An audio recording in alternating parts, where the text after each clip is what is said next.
E aí, galera, direto de Nova York, eu sou a Amanda e estou iniciando o podcast Beyond Brasil, um canal de bate-papo e curiosidades sobre imigração, ou seja, sobre morar em outro país.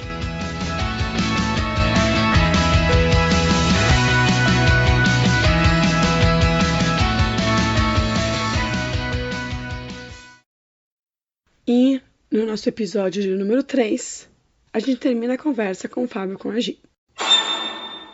Primeiro, se você não ouviu o primeiro e segundo episódio, para tudo aqui, volta lá no canal, ouve o primeiro e segundo episódio, só para não ficar perdido e saber todas as coisas que a gente vai comentar aqui. E depois você volta aqui e ouve tudo isso que a gente tem preparado nesse último episódio da conversa com eles. Não é o último episódio do podcast, é só o último episódio da conversa com o Fábio e com a Giovana. Beleza? Valeu! E agora que vocês estão morando na Itália, tem alguma coisa de Nova York que vocês sentem falta? O que são as coisas que vocês sentem falta? Tudo!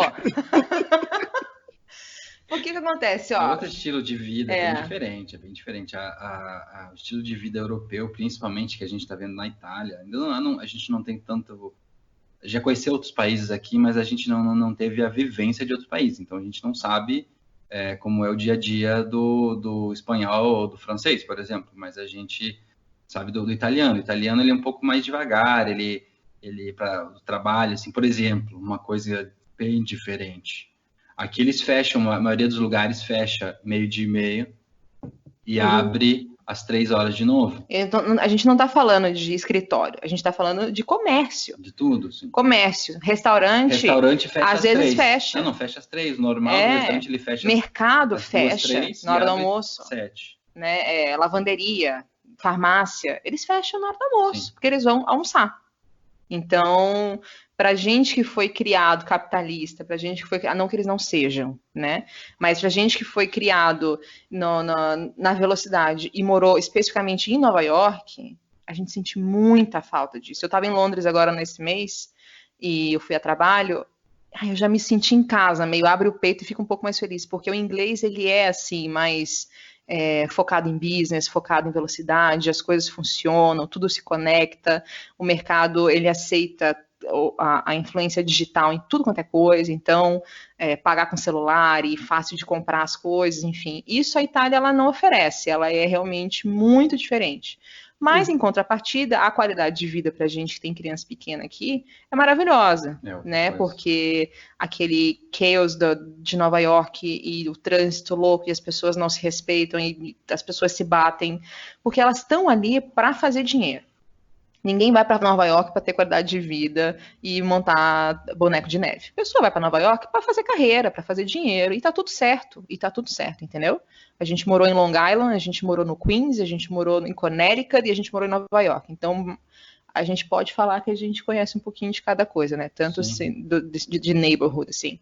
Então, é muito oposto, mas não que seja melhor ou pior. Assim, eu sinto muita falta da velocidade, da facilidade. Por exemplo, aqui em Torino, que é onde a gente mora, perto de Milão.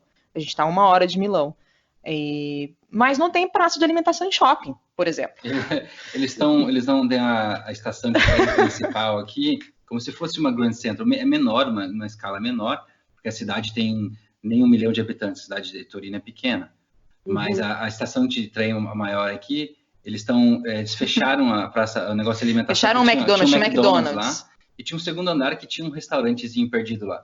Então eles fecharam todo esse segundo andar e o McDonald's, eles vão fazer uma ampliação e vão abrir uma praça de alimentação. Nossa, vai ter fogos, certeza.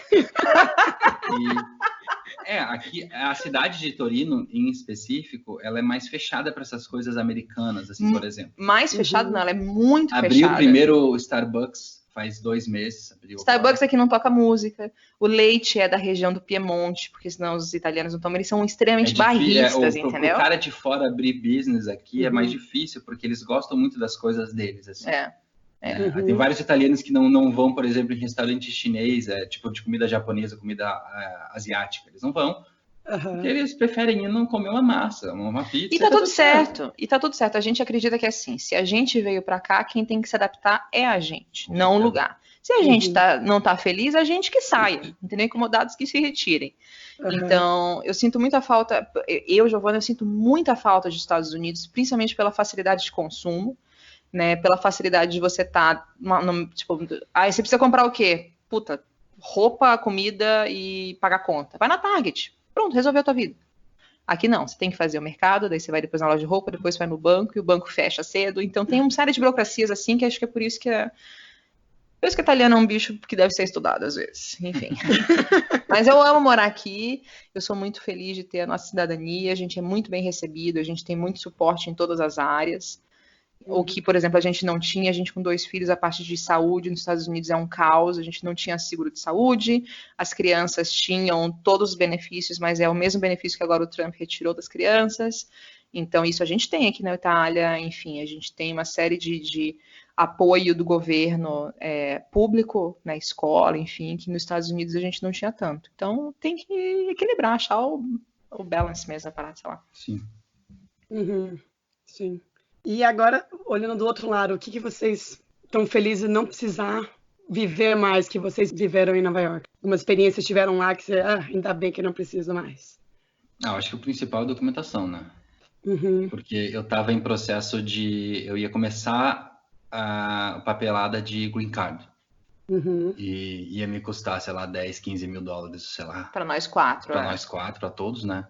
Isso que a gente gastou já no processo todo dos 5 anos quase que a gente ficou, deve ter dado uns 10 mil dólares. 10 mil, a gente gastou. Né, o primeiro visto, daí renovação do primeiro visto, daí aplicação para o segundo visto, daí manutenção, advogado, e enfim. A gente optou, a gente sabe que tem, nos Estados Unidos você pode fazer tudo DIY, né? Você pode você se virar e fazer, né? Fazer os teus vistos, o negócio não precisa. Mas nesse caso, a gente achou, porra, a gente nem falava inglês direito. Não, a gente pagou por vários motivos. A gente pagou pela praticidade, a gente pagou pela facilidade e agilidade. Então, o nosso trâmite não foi tão demorado quanto teria sido, né? E porque a gente contrata, como a gente foi encaixado num tipo de visto que não era muito conhecido, ter um know-how de alguém que trabalha com isso toda hora é um investimento inteligente, porque senão você vai ter que acabar fazendo segunda vez e vai ter que aplicar mais algum tipo de documento. Então, tem que pensar muito nisso. É caro, mas até que ponto, né? Às vezes você pagar um advogado para que saia mais rápido, sai mais barato do que você ficar esperando uma cara de tempo irregular. Sim. Enfim. E aqui daí a gente, como a família da Giovana já é família perto, porque a minha família também daria para fazer, mas é tataravô, e daí já é para a cidadania italiana, daí já é bem confusão, porque você tem que conseguir documentação de toda a família e todo o negócio assim tal, e ainda no final, quando chegar no último, na pessoa que veio da Itália, que nasceu, foi para o Brasil, né, essa pessoa não pode ter renegado a cidadania italiana, porque tem alguns casos, né, que que chama antenato, né? O antenato italiano renegou e virou brasileiro, daí você não tem direito mais. Isso acontece em vários casos, né? E da Giovana já sabia que o vô dela, né? Meu vô é pertinho. E o pai dela é italiano, as tias e tudo tem a cidadania, então não tem problema, né? Então a gente já fez, então isso agilizou um monte. Eu fiz o meu chama permesso de soggiorno, que é como se fosse um green card, um visto, um visa, né? Já saiu o meu, tudo, já fiz a carteira de identidade daqui, tô com o processo de fazer carteira de motorista agora, inclusive. Então, em um ano, né? Nesse período de um ano. E eu não sou italiano. Né? A Giovana demorou 3 anos para conseguir fazer minha carteira de motorista. Fazer a carteira de motorista dela. Então ela ficou 3 anos praticamente porque o meu tipo de visto... Em Nova York. Em Nova York. Só para ficar claro que tá indo os 2 países para não ficar confusão. Sim. Tô dizendo, a vantagem de ir lá para cá, de coisas que a gente não precisa, é essa parte de documentação, né? Sim. Porque no caso dela, para ela conseguir um documento, uma carteira de motorista, demorou 3 anos. Para mim, demorou 1 ano. Então, né? acho que nesse ponto de documentação aqui, ela continua burocrático porque é documento, né? Então tem que Uma das coisas que eu sempre fiz a vida toda, eu acho que isso facilita, a pessoa que está te atendendo não tem obrigação de nada. Não existe isso do cara tá mal-humorado, o cara tá te tratando mal. Não existe isso. Ele tá ali trabalhando, você tem que pensar que o cara tá trabalhando num cubículo durante 8 horas por dia nos últimos 15 anos, carimbando o documento. Então é óbvio que o cara não tá dos mais felizes do mundo fazendo o job dele. Então, o que eu podia facilitar para essa galera, eu facilitava.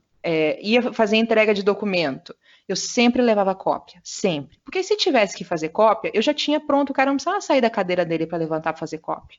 E eu sempre ganhava ponto com essas coisas, sabe? Assim, às vezes eu tinha que fazer uma coisa ou outra de documentação lá, levava tudo meio tipo, bem organizadinho, separado por pasta, por clips, com cópia, o original. Facilita, até porque a gente também não fala fluente em inglês, então tudo que dá para facilitar visualmente, e a gente sem julgar, entendeu? Porque às vezes eu via assim, as pessoas, nossa, tratando a galera mal, eu falava, velho, que cagada, porque o cara pode, ele simplesmente, ele fala assim, ele vai ficar de mal comigo e vai demorar meu processo. Vai, porque você foi mal educado, né? Você tentou levantar a voz, porque você acha que é teu direito. Então, o cara tem o poder na mão. Então, nesse ponto de documentação, fica a dica. Fica lá bem humildezinho, bota o chinelo da umidade e leva tudo com cópia, tudo certinho, leva mais. E isso a gente fez aqui também no processo italiano e foi muito rápido. Foi questão de 6 meses. Aqui na Itália eu estava com a minha cidadania reconhecida e com passaporte na mão.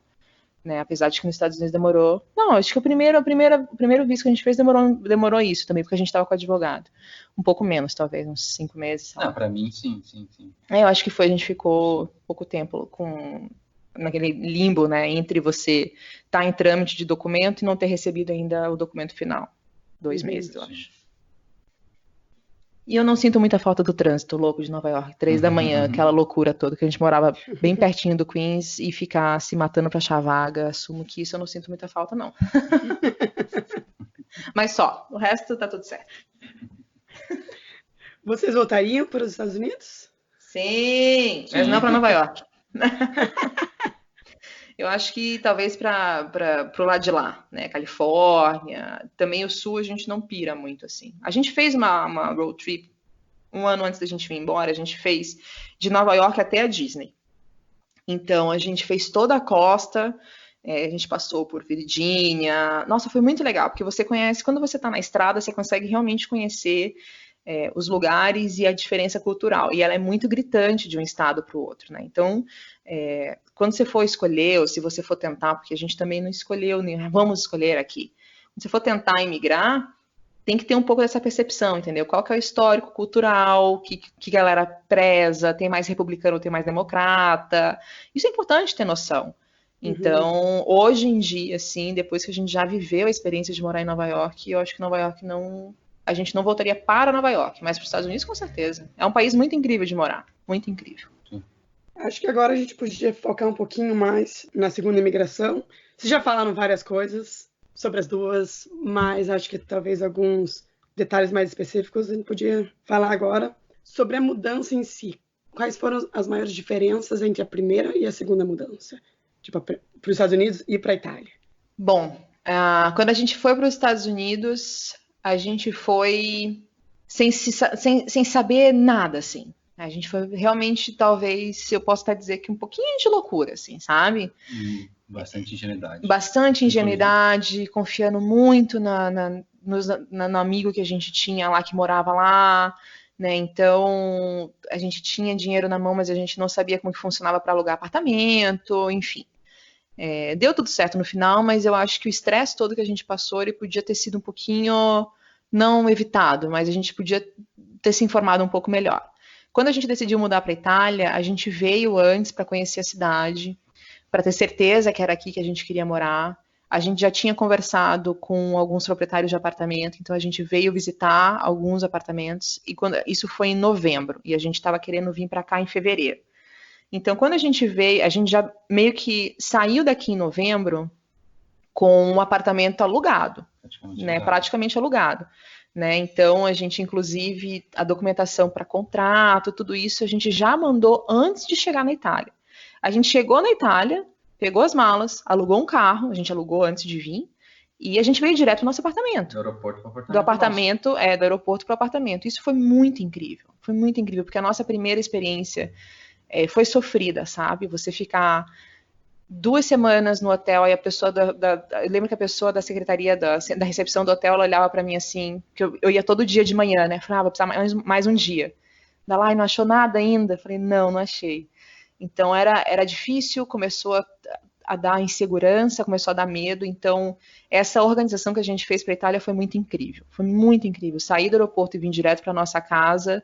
A gente largou as malas aqui. A gente tem o costume, nós 4, de sempre comemorar, de dançar, de se abraçar, para a gente poder celebrar as coisas que a gente tem de vitória, né? A gente faz isso muito como frequência. A gente chama de festa. Vamos fazer a festa. Então, a gente largou as malas aqui e foi direto para a IKEA. A gente alugou tipo um doblô, uma coisa, um carrinho maiorzinho assim. E daí na IKEA a gente veio com grana para pré-mobiliar o apartamento. E a gente comprou colchão e dormimos 4 na sala. E foi legal. Eu acho que a organização que a gente fez da segunda vez foi um pouco mais consciente por causa dos erros da primeira, sabe? Eu acho que a principal coisa, assim, acho que foi a gente ter vindo antes e já conversado principalmente com o proprietário de apartamento, porque não é fácil. Você está indo para um lugar que você não tem histórico de banco, você não tem histórico de nada, você não existe no país. O negócio as pessoas são contra imigrantes. Claro, porque, por exemplo, aqui na Itália, se você aluga um apartamento com criança até 8 anos, acho que até 8 anos, e você não paga o heater, por exemplo, que é o aquecimento de casa, ou não paga o aluguel, o proprietário simplesmente não pode te tirar. Não é esse negócio assim, se depois de um dia você pode pedir para sair. Não, não, não, não, não. Isso, pela lei italiana, se tem uma criança no apartamento, o apartamento, ele teoricamente não pode ser tirado dessa criança. Então, é muito difícil o proprietário alugar apartamento para casal que tem filho, porque você não tem histórico, você não tem nada, o cara não sabe nem onde você veio. Ele não vai simplesmente pegar teu depósito, né? Que você tem que dar um depósito, você não tem fiador. Então, tem que entender o lado das pessoas. Eu acho que se der para organizar antes, principalmente a moradia, manda e-mail, manda foto, marca Skype, chama um amigo que fala a língua para poder ser teu intérprete. Faz antes, não chega. Acho que isso é a principal coisa que, puta, de lembrar, assim, me dá um negocinho ruim na barriga, porque. A gente tem que, principalmente que a gente é mãe, né? Puta, tinha 2 crianças pequenininhas em casa, e daí eu tinha que fazer vídeo, mensagem com a minha mãe, eu não podia mostrar para ela aquele desespero que a gente estava porque a gente não tinha onde morar. Então, nossa, foi foda. E na segunda-feira a gente não fez essa cagada, a gente aprimorou. É que daí tem 2 pontos, né, da segunda vez. A segunda vez é a segunda vez. Então, tem um calo, já envolvido um escudo, alguma coisa que a gente criou. Mas uma coisa legal que a gente fez na segunda vez foi um plano de guerra. Então a gente fez assim, a gente vai pegar o carro, né, no aeroporto. A gente teve para 2 semanas uma agenda bem definida, assim. Todo dia a gente tinha coisas certas para fazer. Daí um dia vai na prefeitura da cidade, na comune, né, aqui, para fazer documento tal, para declarar. A gente tem que declarar a residência, a gente tem que falar que a gente está morando. Na Itália tem esses. Não pode simplesmente, digamos, se a gente se mudar agora, a gente tem que declarar na prefeitura que a gente se mudou e para qual lugar que a gente foi. Só tem um adendo que é importante falar. A gente também veio para a Itália, a gente passou pela imigração como turista. Então, tem várias pessoas que falam assim, não minta, não minta, não minta. Por mais que eu tivesse todos os documentos na mão, o cara perguntou assim, você vai passear. E na maior cara de pau, na maior segurança do mundo, e se por um acaso o cara pedisse alguma coisa, eu apresentava os documentos. Entendeu? Então a gente não veio com o peito aberto e pombo, que nem às vezes eu vejo umas pessoas assim, porque você tem que bater porque é teu direito. Não é bem assim, né? Então eles não estão nem aí.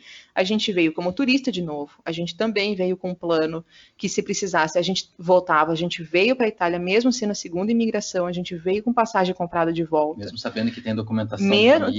Tudo. A gente também, esse ponto, só que a gente fez mais organizado. Então, primeiro dia a gente ia mobiliou o apartamento para viver. No segundo dia a gente fez mercado. A gente tinha, né, a gente pegou o carro a gente viu, vamos precisar do carro para 4 dias. Eu acho que está suficiente. Então, beleza.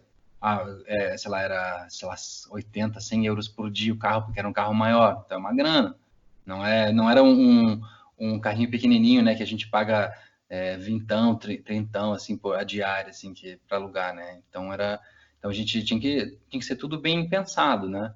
Quando a gente foi, pegou, o primeiro dia a gente lá comprou, a gente estava super cansado de viagem, porque são 11 horas de voo de São Paulo para Roma, e daí mais 2 horas de Roma, 1h30 de Roma para cá, então uma jornada grande, né? Então a gente fez primeiro dia, vamos chegar, vamos na IKEA comprar só o colchão pra gente dormir, o lençol e só.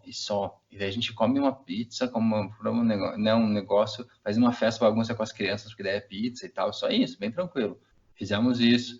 Daí depois do segundo dia, precisamos de mesa e não sei o que, cadeira, daí já começou a pensar também no negócio de trabalho, né, que a gente trabalha no computador, internet, tanto a gente precisa de algumas coisas extras, então compramos mesa para trabalhar, daí já fomos no outro lugar lá, compramos geladeira, que daí mandava entregar, compramos, sei lá, as coisas básicas, a gente ficou os primeiros 3 meses, a gente ficou com um fogãozinho elétrico. Aqueles de acampamento. Era horrível, a gente não aguentava mais. Ficava apoiadinho numa mesinha simples, assim, tipo de 30 por 30 da IKEA, assim, uma mesinha, né, pequena, assim, a gente ficava fazendo uma gambiarra, assim, no começo, né, porque, querendo ou não, porque tudo numa paulada só, né, tudo assim, a gente não na época não estava fazendo, porque a gente tem empresa, então tem investimentos, tem outras coisas que a gente faz, né, então a gente foi fazendo tudo de acordo, lógico, nada passando nenhum tipo dessa vez, nenhum tipo de necessidade, assim, nada, mas... porque mesmo com... Foi legal que foi um monte de conquistas atrás de conquistas que a gente foi fazendo, né? Até, a gente chegou em fevereiro do ano passado, até agosto, daí que a gente comprou a cama de todo mundo, até então a gente tava dormindo todo mundo em colchão, assim, né? A gente comprou a cama física mesmo, assim, tá, uma caminha maneira para todo mundo, a gente ia comprando uma para um, depois para outro. Foi tudo, acho que metade do ano. Isso também é importante, assim, não adianta eu fazia planejamento, vou precisar de tantos $1.000 para poder chegar lá e comprar na IKEA, mobiliar o apartamento, esquece. Não é o que vai acontecer. Você vai chegar lá, você vai ter que pagar uma taxa extra de documento, você vai ter que fazer alguma coisa extra, e isso acontece. Então, a gente aprendeu a lidar com as nossas frustrações quando a gente não tem a casa pronta. A casa, ela vai ter, tipo, você acabou de casar e vai ter que mobiliar o apartamento, mas você não fez um casamento para pedir de presente, entendeu? Então, é um processo, e cada coisa que... A gente ainda não tem sofá. Vai fazer um ano, a gente fez um futon. Bem chique, botou 2 colchões no chão, cheio de almofada, e é o nosso futon com um tapete bem gostoso. E tá tudo certo, e quando a gente comprar o sofá, vai ser mais uma vitória, e tá tudo certo. Agora, vocês podiam fazer, tipo, uma lista das 3 melhores e 3 piores coisas de morar na Itália? Uau! Comida aqui é muito boa.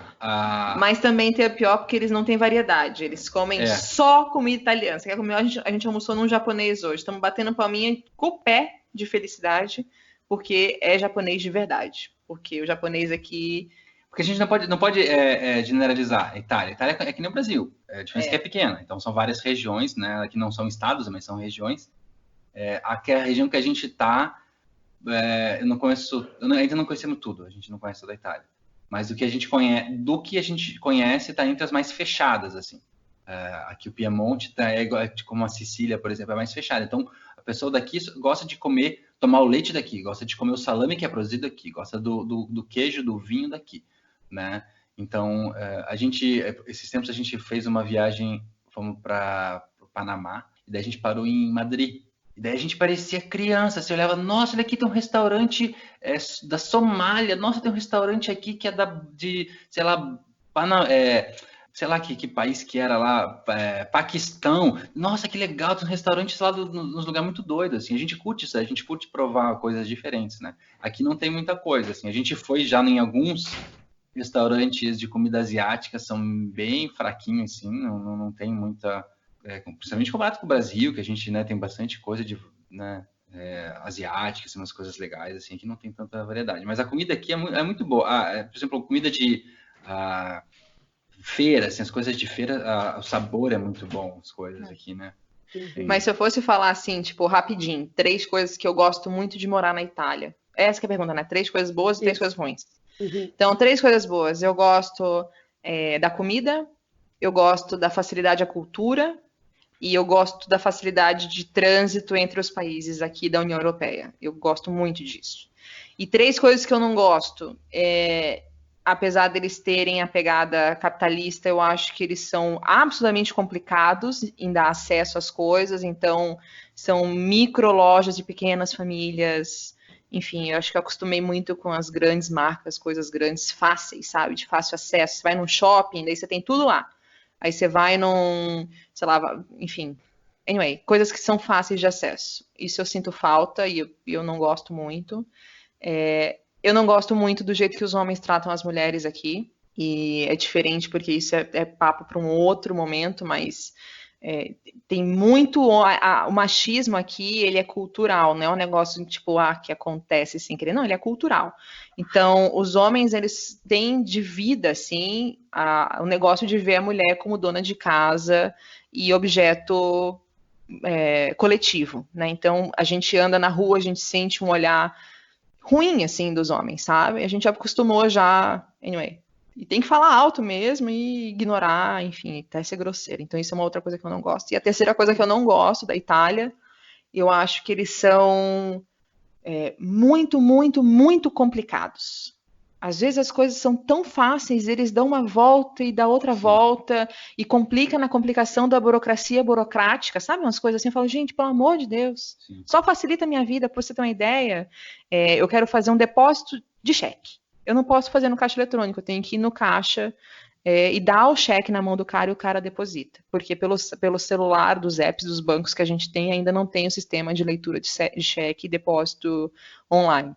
Então, isso atrasa a evolução da Itália, no meu ponto de vista, sabe? É por isso quando eu estava em Londres agora, 2 semanas atrás, é completamente diferente. Você vai para Madrid... A gente tem acesso a conta. Não, a gente tem acesso a 3 bancos, os 3 são iguais. Né?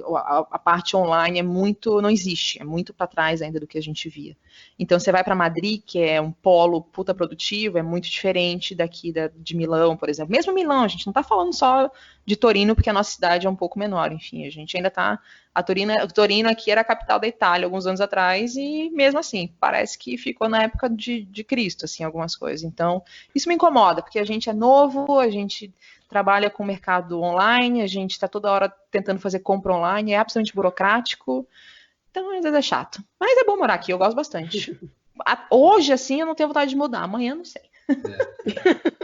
Não, para dar 2 exemplos de coisas que ela falou, por exemplo, do negativo. O negócio das lojas grandes é que nem você comparar, assim, o Brasil, que tem vários shoppings, as grandes cidades, por exemplo, Curitiba, ela tem 6, 7, 8 shoppings grandes, com bastante loja, né? Ou então você pensa, por exemplo, tipo os outlets que tem nos Estados Unidos, né? Aqui tem, mas não é a mesma coisa, assim, é afastado e não é igual, assim, bem diferente. É que nem você comparar, digamos, a pessoa de Manhattan e o cara do Brooklyn, né? É tudo vintage, é tudo cool no Brooklyn, quer ser tudo old school, assim, sabe? A Itália tem muito disso, assim. Tem uma loja que só faz cinto, tem uma loja que só vende chapéu, tem uma loja que só faz sapatos masculinos, tem outra loja que só faz... eles são muito específicos. Tem muita coisa específica. Isso, para quem gosta de coisa específica... Mercado nichado, é muito legal, é muito legal. Você encontra lojas, assim, de coisa... Tem lojas só de gravata borboleta, tem lojas só de caneta... Nossa, umas lojas de canetas incríveis, umas lojas... Tem, mas, por exemplo, se você quer economizar tempo, rapidão, assim, quero ir no shopping comprar umas paradas, assim, puta, é empenho, daí. É empenho. O shopping aqui é fraco, assim, sabe? Tem um shopping maiorzinho, assim, é meio fraco, assim, tal. Então, esse é um exemplo, assim, né, dessa parada, assim.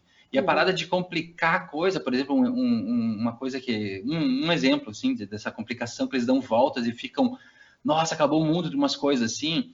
Eles, aqui na Itália, na região norte da Itália, em vários lugares da França e tal, tem vários lugares aqui na Suíça, e Áustria, Alemanha e tal, que a partir de novembro até abril, você é obrigado a usar um pneu de neve. Nos Estados Unidos, eu até acho que deveria ter isso, pela quantidade de neve que tem, principalmente em Nova York, na área de Nova York, acho que deveria ter essa lei, inclusive, que tem aqui. Por precaução e diminui bastante coisa de acidente, tá? Você tem, tipo, as trocas de pneu da Fórmula 1, assim, sabe? Você tem que trocar. E é uma graninha, assim, pra galera, assim, tipo, é meio empenho, assim, você tem que trocar, você tem que ter lugar para enfiar a porra do pneu, tem até gente que loca, tipo, aqueles storage, né, para fazer para guardar o pneu, daí o cara fica de novembro a abril guardando o pneu lá e tal, depois ele guarda o outro pneu que era de neve. Mas aí a gente foi descobrir que a gente locou o carro esses tempos, já era dezembro, agora no dezembro, final do ano, a gente locou o carro. Tipo, puta, como que a gente vai fazer? Não sei como que funciona e tal. Acho que foi descobrir, daí a gente queria ir numa região de neve, de montanha.